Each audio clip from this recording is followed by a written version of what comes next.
10+ months baby food recipes ತೋರಿಸ್ತಾ ಇದ್ದೀನಿ. ಇವತ್ತು ಮೀಲ್ ಐಡಿಯಾ 13 ರೆಸಿಪಿ ತೋರ್ಸಕ್ಕಿಂತ ಮುಂಚೆ ನೀವು ಮನೇಲಿ ಕುತ್ಕೊಂಡು ಸಂಪಾದನೆ ಮಾಡ್ಬೇಕಂದ್ರೆ ಡೀಟೇಲ್ಸ್ ಅಂತ ಕಮೆಂಟ್ ಮಾಡಿ, ಇಲ್ಲ ಡೈರೆಕ್ಟ್ ಆಗಿ ಈ ಇನ್ಸ್ಟಾಗ್ರಾಮ್ ಪೇಜ್ ಒಳಗಡೆ ಬನ್ನಿ ಆ್ಯಂಡ್ ಯೂಟ್ಯೂಬ್ ಲಿಂಕ್ ಕೊಟ್ಟಿರ್ತೀನಿ. ಅದು ಒಳಗಡೆ ಪ್ರತಿ ಒಂದು ಇನ್ಫಾರ್ಮೇಶನ್ ಮೆನ್ಷನ್ ಮಾಡಿದ್ದೀನಿ ವಿತ್ ಪ್ರೂಫ್ ಒಂದಿಗೆ. ಬಿಕಾಸ್ ಇಲ್ಲಿ ಇನ್ಸ್ಟಾಗ್ರಾಮಲ್ಲಿ ಪ್ರೂಫ್ ಎಲ್ಲ ಮೆನ್ಷನ್ ಮಾಡೋಕ್ಕಾಗಲ್ಲ, ಬಿಕಾಸ್ ಇನ್ಸ್ಟಾಗ್ರಾಮ್ ತುಂಬ ರೆಸ್ಟ್ರಿಕ್ಷನ್ಸ್ ಇದೆ.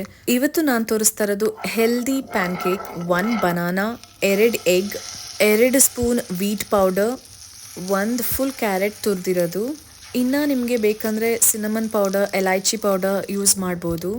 ತವದಲ್ಲಿ ಬೇಕಾದಷ್ಟು ತುಪ್ಪನ ಆರಾಮಾಗಿ ಯೂಸ್ ಮಾಡಿ ಆ್ಯಂಡ್ ಮಾಡಿಕೊಂಡು ಸ್ಲೋ ಉರಿಲಿ ನೀವು ಮೇಲ್ಗಡೆ ಕೆಳಗಡೆ ಎರಡನ್ನೂ ನೀಟಾಗಿ ಬೇಯಿಸ್ಕೊಳ್ಳಿ. ಎಸ್, ಈ ರೆಸಿಪಿ ನಾನು 15 ಮಂತ್ಸ್ ಬೇಬಿ ಅಪ್ರೂವ್ ಮಾಡಿದೆ.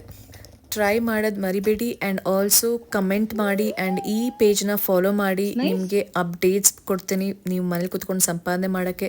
ಇಲ್ಲಿ ಸ್ಟೂಡೆಂಟ್ಸ್, ಹೌಸ್ ವೈಫ್, ಇಲ್ಲ ನೀವು ಇವಾಗ ಪ್ರೆಗ್ನೆಂಟ್ ಆಗಿದ್ದೀರಾ, ಇಲ್ಲ ನಿಮಗೆ ನ್ಯೂ ಬಾರ್ನ್ ಬೇಬಿ ಇದೆ, ಎಸ್ ನೀವು ಆರಾಮಾಗಿ ಮಾಡ್ಬೋದು. ಬಿಕಾಸ್ ಇಲ್ಲಿ ಬೇಕಾಗಿರೋದು 1-2 hours ಆ್ಯಂಡ್ ಎಸ್ ನೀವು ಕಲಿಯೋಕ್ಕೆ ರೆಡಿ ಇದ್ದರೆ ಮಾತ್ರ ನೀವು ಇಲ್ಲಿ ಮಾಡೋಕ್ಕಾಗೋದು. ಕಮೆಂಟ್ ಮಾಡೋದು ಮರಿಬೇಡಿ.